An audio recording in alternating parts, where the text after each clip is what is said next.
మోకాల నొప్పులకు ఎటువంటి సర్జరీ లేకుండా ఎపియాన్ పెయిన్ క్లినిక్ అందిస్తున్న అత్యాధునిక చికిత్స.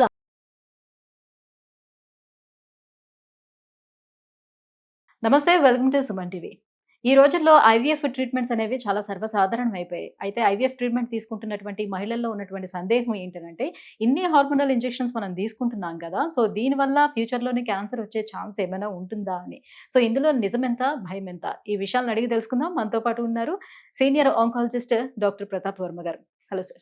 హాయ్ అండి. సార్, సో ఐవీఎఫ్ ట్రీట్మెంట్లు అనేవి చాలా సాధారణంగా ఈ రోజుల్లో కనిపిస్తుంది. సో ఎవరికి నార్మల్గా కన్సీవ్ అయ్యే ఛాన్సెస్ చాలా తగ్గిపోతూ వస్తున్నాయి. సో ఐవీఎఫ్ ట్రీట్మెంట్లు తీసుకునేటప్పుడు ఎటువంటి హార్మోనల్ ఇంజెక్షన్స్ ఇస్తూ ఉంటారు? సో అవి మహిళల బాడీలోని ఆ ఈస్ట్రోజన్ స్థాయిని ఎంతవరకు పెంచుతాయి? సో ఐవీఎఫ్ ట్రీట్మెంట్స్ అప్పుడు ఈస్ట్రోజన్ స్టిమ్యులేషన్ ఇంజెక్షన్స్ ఇస్తారు. దానివల్ల ఈస్ట్రోజన్ లెవెల్స్ చాలా, అంటే నార్మల్ కంటే కూడా మల్టిపుల్ టైమ్స్ పెరుగుతుంది అనమాట. ఓకే, సో దీనివల్ల థియరిటికల్గా ఎస్, డెఫినెట్గా హార్మోన్ లెవెల్స్ ఎక్కువ ఉంటాయి కాబట్టి, అండ్ కొన్ని రకాల క్యాన్సర్స్లో especially gynaecological cancers like breast cancer, ovarian cancer, endometrial cancer, వీటికి హార్మోనల్ ఇన్ఫ్లుయెన్స్ వల్ల వచ్చే రిస్క్ థియరిటికల్గా ఎక్కువ ఉంటుంది. అందుకనే ఐవీఎఫ్ ట్రీట్మెంట్స్లో ఈ క్యాన్సర్ రిస్క్ ఎక్కువ ఉంటుంది అనుకుంటారు. కాకపోతే ప్రపంచవ్యాప్తంగా మల్టిపుల్ లార్జ్ స్టడీస్ జరిగాయి. అంటే మల్టిపుల్ నంబర్ ఆఫ్ సెంటర్స్లో, డిఫరెంట్ సెంటర్స్లో లార్జ్ స్టడీస్ జరిగాయి. దేంట్లో కూడా క్లియర్ కట్గా ఈ ట్రీట్మెంట్స్ వల్లనే క్యాన్సర్ వస్తుంది అని ఎక్కడ ప్రూవ్ కాలేదు. అంటే ఇప్పుడు ఈ పెరిగినటువంటి హార్మోనల్ లెవెల్స్ అనేది ఇది టెంపరీయా, లేకపోతే పర్మనెంట్గా ఏమైనా మార్పులు తీసుకొస్తాయి అంటారా శరీరంలో? లేదు, ఇది టెంపరీ మాత్రమే. ఉట్టి ఇన్ఫర్టిలిటీ ప్రొసీజర్స్ అప్పుడు ఇన్ఫర్టిలిటీ స్పెషలిస్ట్ వాడేటప్పుడు అది టెంపరీగానే హార్మోన్ లెవెల్స్ పెరుగుతాయి. హార్మోన్స్ వీటికి కూడా హాఫ్ లైఫ్ అనేది ఉంటుంది. సో ఆ హాఫ్ లైఫ్ తర్వాత అది గ్రాడ్యువల్ గా బాడీ నుంచి ఎలిమినేట్. సో ఒకవేళ ఐవీఎఫ్ ట్రీట్మెంట్ తీసుకోవాలని అనుకునేటప్పుడే బిఫోర్ ఏమైనా టెస్టులు చేయించుకోవాల్సిన అవసరం ఉంటుందా? ఒకవేళ ఎలాంటి వారిలోని ఒకవేళ క్యాన్సర్ వచ్చే ఛాన్సెస్ ఎక్కువ ఉండొచ్చు అంటే ఫ్యామిలీ హిస్టరీ ఎవరికైనా ఉండుంటే వాళ్ళు ఐవీఎఫ్ ట్రీట్మెంట్ తీసుకోవడం వల్ల వాళ్ళకి వచ్చే ఛాన్స్ ఏమైనా ఉంటుందా? అంటే బేసికల్గా ఎవరైనా ఐవీఎఫ్ ట్రీట్మెంట్కి వెళ్ళినప్పుడు ఆ ఇన్ఫర్టిలిటీ స్పెషలిస్ట్ వాళ్ళు హిస్టరీ తీసుకుంటారు. అంటే ఫస్ట్ మనం ఇన్ఫర్టిలిటీ అప్పుడు what is the primary cause of infertility. Okay, so ఆ హిస్టరీ, ఆ కాజ్ కనుక్కునే దాంట్లోనే వేరే ఫ్యామిలీ హిస్టరీ ఏమైనా ఇలా క్యాన్సర్స్ ఉన్నాయా, సపోజ్ బ్రెస్ట్ క్యాన్సర్ హిస్టరీ ఉందా, ఓవేరియన్ క్యాన్సర్ హిస్టరీ ఉందా, ఇలాంటి హిస్టరీస్ తీసుకుంటారు. సో ఏ అయితే క్యాన్సర్స్ ఈ hormonal high values, high levels of hormones వల్ల పెరిగే ఛాన్సెస్ ఉన్నాయా లేకపోతే వచ్చే ఛాన్సెస్ ఉన్నాయని ముందరే వాళ్ళు ఎవాల్యుయేట్ చేసుకుంటారు. సో ఆ హిస్టరీ అన్ని రూల్ అవుట్ చేసుకున్నాకనే they actually start this treatments. Generally ఏంటంటే వాళ్ళకు ఉన్నటువంటి సందేహం, ఇది 1-2 సార్లు తీసుకుంటే ఓకే, బట్ సో అన్ని సార్లు అది ఓకే కాకపోవచ్చు ఐవీఎఫ్ ట్రీట్మెంట్లో. సో మల్టిపుల్ టైమ్స్ రిపీటెడ్గా తీసుకునేటప్పుడు ఈ హార్మోనల్ ఇంజెక్షన్స్, సో క్యాన్సర్ వచ్చే ఛాన్స్ ఉంటుందని అని వింటున్నాము. ఇది నిజమేనా అని? అంటే బేసికల్లీ నేను ఇందాక చెప్పినట్టు ప్రపంచవ్యాప్తంగా అనేక టెస్టుల్లో, అనేక స్టడీస్లో, ర్యాండమైజ్ కంట్రోల్ ట్రయల్స్ అంటారు, అండ్ డిఫరెంట్ పాపులేషన్స్ అంటే డిఫరెంట్ కంట్రీస్లో డిఫరెంట్ టైప్ ఆఫ్ పాపులేషన్స్లో జరిగిన టెస్ట్లో కూడా ఎక్కడా కూడా కాంక్రీట్గా మా మెడికల్ లాంగ్వేజ్లో స్టాటిస్టికల్లీ సిగ్నిఫికెంట్ అంటాం, అంటే క్లియర్ కట్గా ఏమైనా రిలేషన్ ఉందా లేదా అని చూస్తే లేదు. కాకపోతే ఇండైరెక్ట్గా చూస్తే ఇన్ఫర్టిలిటీకి కొన్ని కాజెస్ ఉన్నాయి. అంటే సపోజ్ పీసీఓడి అంటాం, polycystic ovarian disease is one of the commonest causes of infertility. అలాగే ఒబేసిటీ ప్లస్ ఇర్రెగ్యులర్ పీరియడ్స్ వాళ్ళకి. ఓకే, సో ఇవన్నీ ఇండైరెక్ట్గా వాటిని విడిగా చూస్తే ఆ పేషెంట్స్లో, ఆ పర్సన్స్లో క్యాన్సర్ రిస్క్ పెరుగుతుంది. సో పీసీఓడి ఉన్న వాళ్ళలో ఓరియన్ క్యాన్సర్ వచ్చే రిస్క్ పెరుగుతుంది అన్నమాట. అలాగే పీరియడ్స్ ఇర్రెగ్యులర్గా ఉన్నాయి, అంటే ఎర్లీ ఇప్పుడు త్వరగా మెచ్యూర్ అయ్యారు, పీరియడ్స్ ఇర్రెగ్యులర్గా వస్తున్నాయి. సో ఇలాంటి వాళ్ళలో ఆ రీజన్స్ వల్ల క్యాన్సర్ రిస్క్ పెరిగే అవకాశం. ఓకే, జనరల్లీ ఈ పీసీఓడి రిస్క్ ఎవరికైతే ఉంటుందో, సో ఈ హార్మోనల్ ఇంబాలెన్స్ ఎవరికైతే ఉంటుందో వాళ్ళకే సో కన్సీవ్ అయ్యే ఛాన్సెస్ తక్కువగా ఉంటుంది, వాళ్ళే ఐవీఎఫ్ కు వెళ్తుంటారు. సో వాళ్ళందరూ ఏంటంటే ఐవీఎఫ్ తీసుకోవడం వల్లే వస్తుంది అనే ధ్యాసలో ఉన్నారు. సో బేసికలీ వాళ్ళకి వాళ్ళ మెడికల్ హిస్టరీ ప్రకారం, వాళ్ళకున్న హెల్త్ ఇష్యూస్ ప్రకారం వాటి వల్ల క్యాన్సర్ వచ్చే రిస్క్ పెరుగుతుంది అనమాట. సో నేను చెప్పినట్టు ఇవన్నీ they are risk factors for certain cancers. So there is an overlap here. So ఇది ఐవీఎఫ్ ట్రీట్మెంట్ వల్లనే కాకుండా బేసికలీ వాళ్ళ ఇన్హెరెంట్ ప్రాబ్లం దేనివల్ల అయితే ఇన్ఫర్టిలిటీ వచ్చిందో దానివల్ల క్యాన్సర్ రిస్క్ పెరిగే అవకాశం ఉంది. బట్ అగైన్ ఇవన్నీ కూడా నథింగ్ ఈజ్ అబ్సల్యూట్. అంటే పీసీఓడి ఉంటే కంపల్సరీ 100% అందరి ఇండివిజువల్స్లో పేషెంట్స్లో క్యాన్సర్ రావాలి వస్తుంది అని చెప్పడానికి లేదు. When compare to a normal person వీళ్ళలో రిస్క్ పెరుగుతుంది. This is called as relative risk అన్నమాట. Okay. So nothing is absolute, everything is relative. When compare to normal person, people with hormonal imbalances, people with PCOD, obesity, over weight, వీళ్ళందరిలోనూ cancer risk పెరుగుతుంది. So IVF treatment తీసుకోవటం వల్లే breast cancer కానీ ovary cancer కానీ ఇవి వచ్చే అవకాశాలు ఎక్కువ ఉన్నాయి, ఒక ప్రచారం అయితే జరుగుతుంది. దీనివల్ల చాలా మంది భయపడుతూ వస్తున్నారు. నిజానికి బ్రెస్ట్ క్యాన్సర్ కానీ ఈ ఓవరీ క్యాన్సర్ కానీ దేని కారణంగా దేని వల్ల వచ్చే అవకాశాలు ఉంటాయి? So breast cancer, ovarian cancer అది బేసికల్గా they occur in women. So వాళ్ళలో మోస్ట్ కామన్ కాజెస్, ఇప్పుడు బ్రెస్ట్ క్యాన్సర్ ఉంది అంటే most important risk factor both for breast cancer and ovarian cancer is age. So న్యాచురల్గా ఏజ్ పెరిగే కొద్ది బ్రెస్ట్ క్యాన్సర్ కానీ ఓవరియన్ క్యాన్సర్ వచ్చే రిస్క్ పెరుగుతుంది అనమాట. సో అంటే ఫర్ 70 years లేడీస్లో 1 out of 8 women have risk of cancer. Usually 1 out of 8 women they get diagnosed with breast cancer అనమాట. And both these cancers natural history ప్రకారం చూస్తే they are more common in elderly age group above the age of 50, periods ఆగిపోయాక post menopausal వీళ్ళలో ఈ cancer risk ఎక్కువ ఉంటుంది.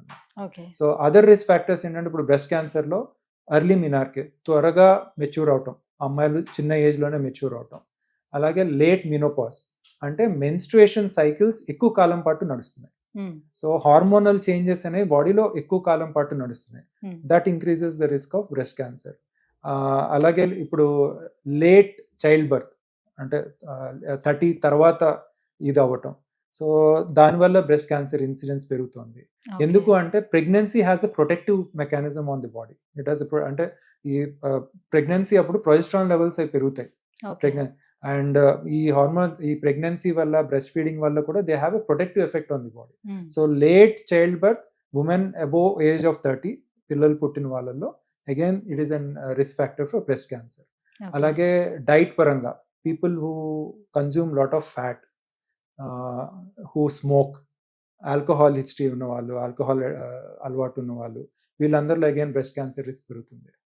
Then family history.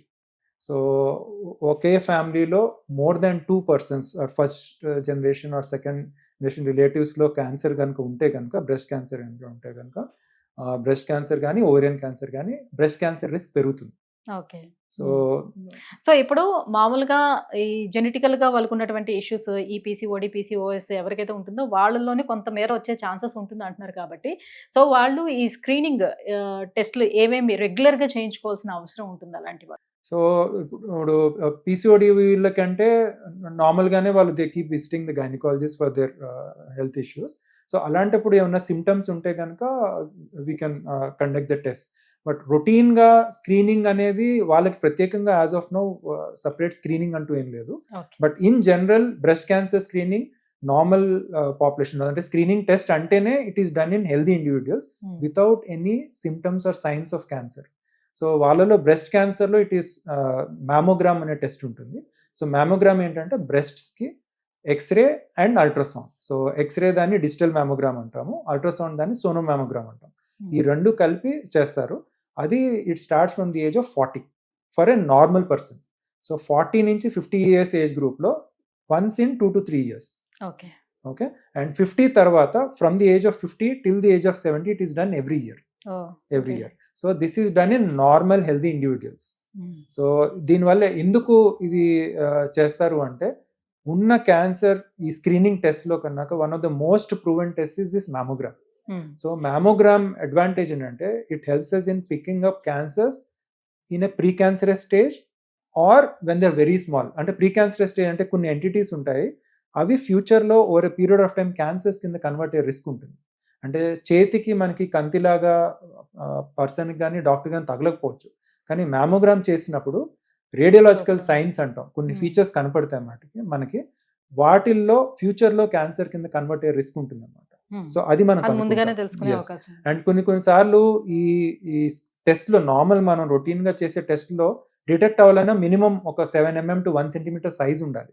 So అలా మనం ఆ సైజ్ కంటే తక్కువ ఉంటే మనకి చేతికి తగలదు అండ్ వీటిలో డిటెక్ట్ చేయడం కూడా తక్కువ అనమాట. కానీ అలాంటివి మనం ఈ మ్యామోగ్రామ్ ద్వారా డిటెక్ట్ చేసి ఎక్కడైతే దాంట్లో గ్రేడింగ్ సిస్టమ్ ఉంటుంది, రిస్క్ కేటగరైజేషన్ అంటాము. దాన్ని బట్టి మనం ఆ పర్సన్ని ఓకే రిస్క్ ఉందా లేదా, లేదు అంటే okay they will go for the routine check again after the stipulated time. ఏమన్నా పర్టికులర్ రిస్క్ ఫ్యాక్టర్ ఉంది, లేకపోతే chances of cancer or pre cancerous condition ఉంది అనుకుంటే that we have to prove. మనం ఏదో మ్యామోగ్రామ్ లో కనపడిందని చెప్పేసి we cannot label them as cancer and start cancer treatments. దాన్ని మనం ప్రూవ్ చేయాలి. ప్రూవ్ ఎలా చేస్తామంటే బయాప్సిస్ తోటి. సో బయాప్సిస్ లో కూడా మళ్ళీ రకాలు ఉంటాయి. మ్యామోగ్రామ్ గైడెడ్ బయాప్సీ అని ఉంటుంది. అంటే ఈ రొటీన్ గా అల్ట్రాసౌండ్ లో కూడా కనపడిన సైజెస్ బాగా చిన్నగా ఉన్నాయి, వేగ్ చేంజెస్ ఉన్నాయి, which can be picked up only on this digital mammogram అనుకుంటే మ్యామోగ్రామ్ గైడెడ్ బయాప్సిస్ అని ఉంటాయి. దానికి సపరేట్ ఎక్విప్మెంట్ కావాలి. సో అలా డిటెక్ట్ చేసిన దాన్ని ఆ డిటెక్ట్ చేయడంతో పాటు మనకి అది చేతికి తగట్లేదు, మనం ట్రీట్ చేయాలి. సో అప్పుడు బయాప్సీ చేసినప్పుడు వాళ్ళు ఏం చేస్తారంటే అక్కడే ఒక మార్కర్ క్లిప్ అనేది పెట్టేస్తారు. ఓకే, సో మనకి ఆ బయాప్సీ తీసినప్పుడు అది ప్రీ క్యాన్సరస్ క్యాన్సరస్ అని తెలుస్తుంది. అట్ ది సేమ్ టైం ఈ క్లిప్ వల్ల ఏంటంటే ఇన్ కేస్ అది ప్రీ క్యాన్సరస్ ఆర్ క్యాన్సరస్ అయింది, మనం దాన్ని ట్రీట్ చేయాలి, మనకి తెలియాలి కదా ఎక్కడి నుంచి మనం ఆ ట్యూమర్ టిష్యూని తీయాలి, సర్జరీ చేసి కానీ ట్రీట్మెంట్ చేయాలి. సో ఆ క్లిప్ సరౌండింగ్ మనం ట్యూమర్ టిష్యూని ఎక్సర్సైజ్ చేస్తాం అన్నమాట. So in that way. అలాగే ఒకవేళ లేదు రెగ్యులర్ అల్ట్రాసౌండ్లో మనకి కనపడుతుంది, అది అల్ట్రాసౌండ్లో మనం చూస్తూ బయాప్సీ చేయొచ్చు అనుకుంటే అల్ట్రాసౌండ్ గైడెడ్ బయాప్సీస్ ఉంటాయి. సో ఏదైనా క్యాన్సర్ మనకి సూచనలు కనపడినా, ఈ స్క్రీనింగ్ టెస్ట్లో బయటపడినా సరే మనం డైరెక్ట్గా క్యాన్సర్ ట్రీట్మెంట్స్ చేయడానికి వీల్లేదు. మనం క్యాన్సర్ అనేది కన్ఫర్మ్ చేయాలి. అది అసలు ఏ గడ్డ అనేది కన్ఫర్మ్ చేసిన తర్వాత మనం ట్రీట్మెంట్కి వెళ్ళాలి. సో అలాగా బ్రెస్ట్ క్యాన్సర్కి ఏమో మ్యామోగ్రామ్స్ ఉన్నాయి. అలాగే సర్వైకల్ క్యాన్సర్, గర్భసంచి ముఖద్వారంలో వచ్చే క్యాన్సర్, యూట్రైన్ సర్వైకల్ క్యాన్సర్స్ అంటాము. వాటికి కామన్గా యూజ్ చేసే cancer screening test is pap smear. So ఇది again usually it starts from the age of 40 నుంచి 50 వరకు ఎవ్రీ 2 to 3 years ఒకసారి చేస్తాము. 50 నుంచి ఇయర్కి ఒకసారి చేస్తాము. It's an office procedure. Gynaecologist ఒక చిన్న స్పాచులా, ఒక వుడెన్ స్పాచులా తోటి సర్విక్స్ దగ్గర నుంచి సెక్రీషన్ తీసి దాన్ని గ్లాస్ లైడ్ ఫామ్లో చేసి టెస్ట్కి పంపిస్తారు. అగైన్ దీంట్లో we can pick up pre cancerous or cancerous stage. So pre cancerous స్టేజ్లో పికప్ అయితే మనం ట్రీట్మెంట్స్ చేసి, సర్జరీ చేసి, లేకపోతే ట్రీట్మెంట్ చేసి దాన్ని కంప్లీట్గా క్యాన్సర్ కన్వర్ట్ అవ్వకముందే మనం క్యూర్ చేసేయచ్చు. ఇన్ కేస్ క్యాన్సర్ అని డిటెక్ట్ అయితే కనుక దెన్ మనం మళ్ళీ నేను చెప్పినట్టు క్యాన్సర్ అనేది బయాప్సీతో కన్ఫర్మ్ చేసుకోవాలి. దాని తర్వాత ఏ స్టేజ్లో ఉంది, దాని ట్రీట్మెంట్ ఆప్షన్స్ ఏంటి, ఇవన్నీ మనము ప్యాప్ స్మియర్ తో కూడా మనకి వచ్చే ఛాన్స్ ఎంతవరకు ఉంటుందో కూడా ముందే చెప్తుంది, తెలుస్తుంది. కరెక్ట్. అలాగే ఇవి ఉమెన్ లో established screening test in women. Men లో established screening test are prostate cancer కోసం ప్రాస్టేట్ స్పెసిఫిక్ యాంటీజెన్ అనే బ్లడ్ టెస్ట్ ఉంది. సో అది again it started at the age of 50. ఇయర్కి ఒకసారి ప్రాస్టేట్ స్పెసిఫిక్ యాంటీజెన్ అనేది బ్లడ్ టెస్ట్ చేస్తాము. అది కనుక సిగ్నిఫికెంట్లీ హై వాల్యూ ఉంది అంటే దెన్ మనం అగైన్ స్కాన్స్ చేస్తాం. ఎందుకు హై వాల్యూ ఉంది, ప్రాస్టేట్ స్కాన్ ఐదర్ అల్ట్రాసౌండ్ కానీ ఎంఆర్ఐ కానీ చేసి అక్కడ ఏమైనా ట్యూమర్కి సంబంధించిన చేంజెస్ ఏమైనా ఉన్నాయా, చేంజెస్ ఉంటే again you have to prove it with biopsy. కొంతమందిలో ఏంటంటే ఆ టైంలో చేంజెస్ కనపడకపోయినా మనం సీక్వెన్షియల్ ప్రాస్టేట్ స్పెసిఫిక్ యాంటీజెన్ అని చేస్తూ ఉంటాం. అంటే అది ఎంత ర్యాపిడ్గా పెరుగుతోంది దాన్ని బట్టి కూడా మనం రిస్క్ కేటగరైజేషన్ చేసి వీ కండక్ట్ ఫర్దర్ టెస్ట్. వీళ్ళందరికీ అగైన్ మళ్ళీ కామన్గా మెన్ అండ్ ఉమెన్ చేసే కొన్ని టెస్ట్లు ఏంటంటే కోలన్ క్యాన్సర్కి స్టూల్ ఫర్ ఒకల్ట్ బ్లడ్ అంటాం. అంటే stool test, basically stool test. దాంట్లో మైక్రోస్కోపిక్ బ్లడ్ ఏమైనా లాస్ అవుతుందా లేదా అన్నది మనం చూస్తే ఇట్స్ ఎ సింపుల్ టెస్ట్. ఆ టెస్ట్ ద్వారా ఇన్ కేస్ బ్లడ్ ట్రేసెస్ ఏమన్నా కనపడుతున్నాయంటే then we have to conduct a test ఎక్కడి నుంచి బ్లడ్ పోతుంది. సో కొలనోస్కోపీ లేకపోతే అప్పర్ జీ ఎండోస్కోపీ ఇలా టెస్టులు చేసి ఆ లాస్ ఆఫ్ బ్లడ్ సోర్స్ ఏంటో కనుక్కొని అది చేసుకోవచ్చు. అగైన్ కొలనోస్కోపీ అనేది అగైన్ 50 years నుంచి స్టార్ట్ అవుతుంది. Once in 3 to 3 years. అది అగైన్ రొటీన్గా కొలనోస్కోపీలో ఏమన్నా బుడిపుల్లాగా పాలిప్స్ అంటాం, ఇలాంటివి ఏమన్నా కనపడితే కనుక అప్పటికప్పుడే బయాప్సీ కూడా చేస్తారు. బయాప్సీ చేసి again we prove whether it is non cancerous, pre cancerous or cancerous. ఇవన్నీ ఒక ఎత్తు అయితే ఇంకొక సైడ్ ఏముంటుందంటే హై రిస్క్ ఇండివిజువల్స్ అంటాం. నేను ఇప్పటివరకు చెప్పిన టెస్ట్లన్నీ నార్మల్ హెల్దీ ఇండివిజువల్స్లో. సో అలాగే హై రిస్క్ ఇండివిజువల్స్ అంటాం. హై రిస్క్ ఇండివిజువల్స్ అంటే suppose person is smoking, already smoking history ఉంది. లో డోస్ సిటీ స్కాన్ అని, సిటీ స్కాన్ మనము పీరియాడికల్గా చేస్తాం అనమాట. అంటే ఈ స్మోకింగ్ వల్ల లంగ్లో ఏమైనా చేంజెస్ జరిగాయా, ఆ చేంజెస్ ఏమన్నా క్యాన్సర్ రిలేటెడ్ చేంజెస్ ఉన్నాయని అవి సిమ్టమ్స్ బయటపడక ముందే మనం కనుక్కుని ఇన్ కేస్ ఏమైనా ఉంటే కనుక again we prove it with doing certain test by doing biopsies and other test. దానికి ఇన్ కేస్ డిటెక్ట్ అయితే we start the treatment. Okay. So అలాగే ఇప్పుడు breast cancer or ovarian cancer hereditary history ఉంది, family history ఉంది. So family history ఉన్నప్పుడు they are considered as high risk individuals. అలాంటప్పుడు screening starts a little earlier, అంటే general population చేసే కంటే 40 ముందరే years స్టార్ట్ ఉంటే చేస్తాం. దానికన్నా బిఫోర్ స్టార్ట్ Yes. చేసుకోవాలి. సో సింపుల్ గా చెప్పాలంటే సపోజ్ ఫ్యామిలీలో ఒకరికి 40 years ఏజ్ కే first person in the family cancer వచ్చిందంటే normally the screening starts 10 years before that index case అనమాట. 30 years సో నుంచి 30 start years చేయాలి. నుంచే స్టార్ట్ చేస్తాం అలా. సో అలాగే ఇప్పుడు ఈ హెరిడిటరీ క్యాన్సర్స్ వాళ్ళకి డయాగ్నోస్ చేయడానికి మనకి టెస్ట్లు ఉన్నాయి. అంటే ఏ జీన్ వల్ల ఈ హెరిడిటరీ క్యాన్సర్ రిస్క్ పెరుగుతుంది. So breast and ovarian cancer వీటికి బ్రాకా టెస్ట్ ఉన్నాయి, BRCA1 BRCA2 అని. ఓకే. అలాగే ఈ కోలన్ క్యాన్సర్ ఫ్యామిలీ హిస్టరీ ఉంది యంగ్ ఏజ్ లో ఉన్న వాళ్ళకి మనం జెనెటిక్ టెస్ట్ చేసి కనుక్కోవచ్చు ఆ రిస్క్ ఎంత ఉన్నది అనేది. సో ఒకవేళ ఆ పర్సన్ లో ఆ టెస్ట్ పాజిటివ్ వచ్చింది అంటే కనుక దెన్ మిగతా ఫ్యామిలీ మెంబర్స్ లో సిమ్టమ్స్ ఉన్నా లేకపోయినా we conduct those test. Okay. So ఈ టెస్ట్ వల్ల అడ్వాంటేజ్ ఏంటంటే మనం ముందరే క్యాన్సర్ స్క్రీనింగ్ స్టార్ట్ చేస్తున్నాము. అలాగే ఈ ఈచ్ హెరిడిటరీ జెనెటిక్ రిస్క్ ఉన్న వాళ్ళకి ప్రతి దానికి ఒక ప్రోటోకాల్ ఉంటుంది. సో ఆ ప్రోటోకాల్ బట్టి we give the family members also, okay ఈ ఫ్యామిలీ హిస్టరీ ఉంది, క్యాన్సర్ వచ్చే రిస్క్ ఉంది కాబట్టి వాళ్ళందరికీ కూడా ఒక స్క్రీనింగ్ ప్రోటోకాల్ అనేది సపరేట్గా ఇస్తాం అనమాట. సో ఈ ఏజ్ నుంచే మీరు ముందర నుంచే స్టార్ట్ చేయాలి, ఈ ఏజ్ నుంచే. ఆ స్క్రీనింగ్ తోటి we try to detect the cancers before even they present us symptoms. Right. Thank you sir, thank you so much. So IVF treatments తీసుకోవడం వల్ల క్యాన్సర్లు వస్తాయని ఎవరైతే బలంగా నమ్ముతూ సో వాళ్ళు సఫర్ అవుతున్నారో సో వాళ్ళందరికీ కూడా క్లియర్గా ఇవాళ మీరు ఆన్సర్ చేశారు. Thank you so much.